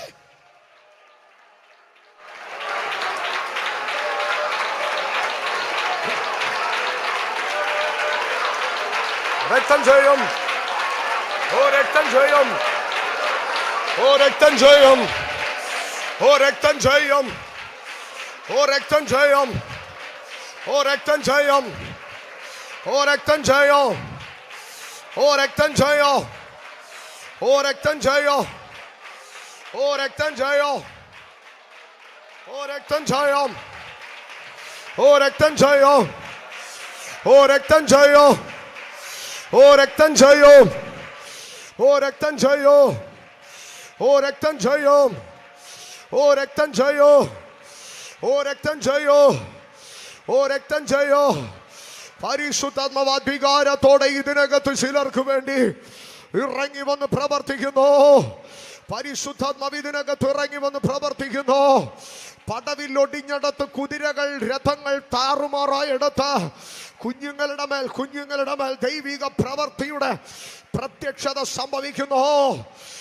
നിന്റെ പ്രകാശം നിന്റെ മേൽ ഉദിക്കുന്നു. പൈതലേ, പൈതലേ, പൈതലേ, കുഞ്ഞുങ്ങളെ, നിങ്ങളുടെ മേൽ ഒരു അസാധാരണ വെളിച്ചം തലമുറകളുടെ മേൽ ഇറങ്ങി വരുന്നു. കുഞ്ഞുങ്ങളുടെ മേൽ ഒരു ഭയങ്കര ലൈറ്റ്, ഒരു ഭയങ്കര പ്രകാശം അടിക്കുന്നു. ഒരു ഭയങ്കര പ്രകാശം ഇതിനകത്ത് തലമുറകളുടെ മേൽ അടിക്കുന്നു. Let the fire, let the light shine.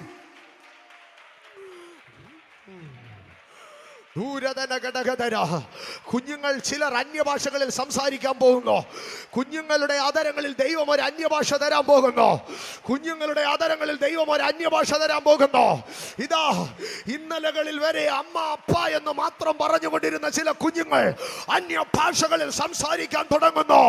യേശുവിന്റെ നാമത്തിൽ തലമുറയുടെ മേൽ അസാധാരണ ആത്മപകർച്ച സംഭവിക്കട്ടെ. Jesus. Ya Rabana Sheredani. Aldana Maldana Maldana Maldana Maldana Maldana Maldana Maldana Balthana Barthuni Bila Baraptala Balthana Balthana Balthana തലമുറകളെ ഷിഫ്റ്റ് ചെയ്യുന്ന തലമുറകളുടെ റൂട്ട് മാറ്റുന്ന ഒരു അഭിഷേക തലമുറകളുടെ റൂട്ട് മാറ്റുന്ന ഒരു അഭിഷേക തലമുറകളുടെ റൂട്ട് മാറ്റുന്ന ഒരു അഭിഷേക തലമുറകളുടെ റൂട്ട് മാറ്റുന്ന ഒരു അഭിഷേക അവരുടെ ഭാവി മാറ്റുന്ന ഒരു അഭിഷേക അവരെ റൂട്ട് മാറ്റുന്ന ഒരു അഭിഷേക ഇന്ന് പകൽ കുഞ്ഞുങ്ങളെ നിങ്ങളുടെ മേലൊരു അസാധാരണ ദൈവശക്തി ഇറങ്ങിയ ചില വെല്ലുവിളികളിൽ നിന്ന് നിന്നെ ബൈപ്പാസ് ചെയ്ത് കൊണ്ടുപോകുന്ന ഒരു അഭിഷേകം. Adhana sadhara dhana artha latha rasathara artha nasathara ratha manathari urathara thara.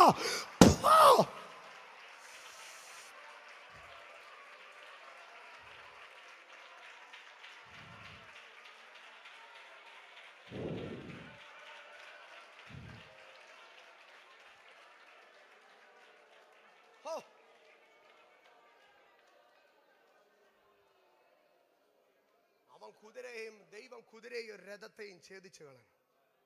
പടവില്ലിനെ ഒടിച്ചു കളഞ്ഞു. എന്നിട്ടും ബദ്ധന്മാര് പുറത്തു വന്നു ദൈവത്തെ യേശുവിന്റെ രക്തത്താൽ. പക്ഷേ അതിന്റെ 13-ാം വാക്യത്തിലേക്ക് വരുമ്പോൾ ഇന്നലകളിൽ നിന്റെ പടവിൽ ഒടിഞ്ഞു. പക്ഷെ ഇപ്പൊ കർത്താവ് പറയുക, ഞാൻ എനിക്ക് യഹൂദയെ ഞാനിപ്പോൾ എന്തായി, ഞാൻ വില്ലായി കൊലച്ച് എഫ്രൈമിനെ ഞാൻ അമ്പുമാക്കി തീർത്തിരിക്കുന്നു.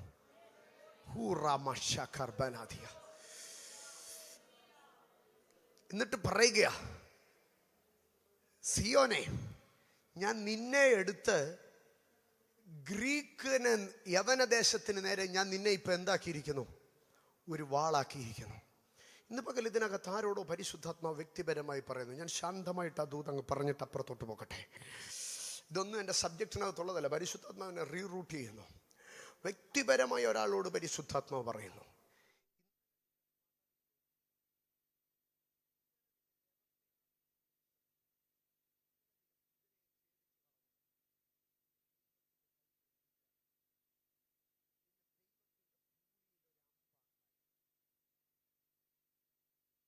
നിന്നെ ദൈവം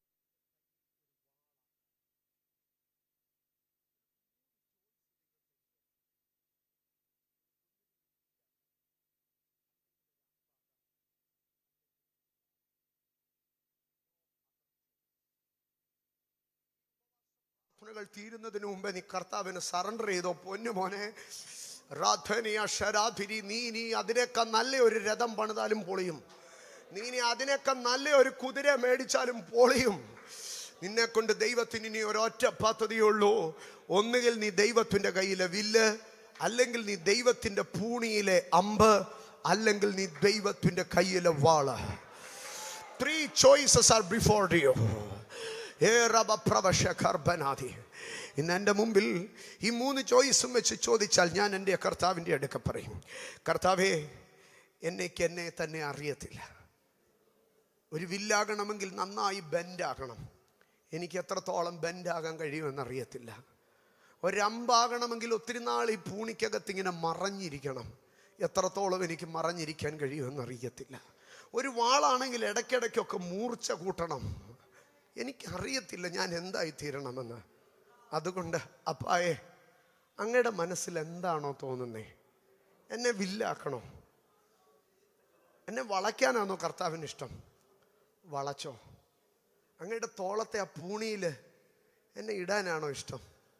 എന്നെ അമ്പാക്കിക്കോ. എന്നെ ഇടയ്ക്കിടയ്ക്ക് രാഗിമിനിക്ക് ശത്രുവിൻ്റെ തല വെട്ടിയെടുക്കാനാണോ ഇഷ്ടം? ആക്കിക്കോ. അങ്ങയുടെ ഇഷ്ടം എന്നിൽ സമ്പൂർണ്ണമാകട്ടെ. അങ്ങയുടെ പദ്ധതി എന്നിൽ നിറവേറട്ടെ. ജീസസ്. പ്രത്യാശയുള്ള ബദ്ധന്മാർക്ക് ഒരു പുറപ്പാടുണ്ട്. പ്രത്യാശയുള്ള ബദ്ധന്മാരെ, നിന്റെ ബന്ധനങ്ങൾക്ക് ബലമില്ല. Hope brings deliverance. നോട്ട് എഴുതുന്നവരുണ്ടെങ്കിൽ ഒന്ന് കോള വിട്ട് എഴുതിക്കോ. Hope brings deliverance, redemption, salvation.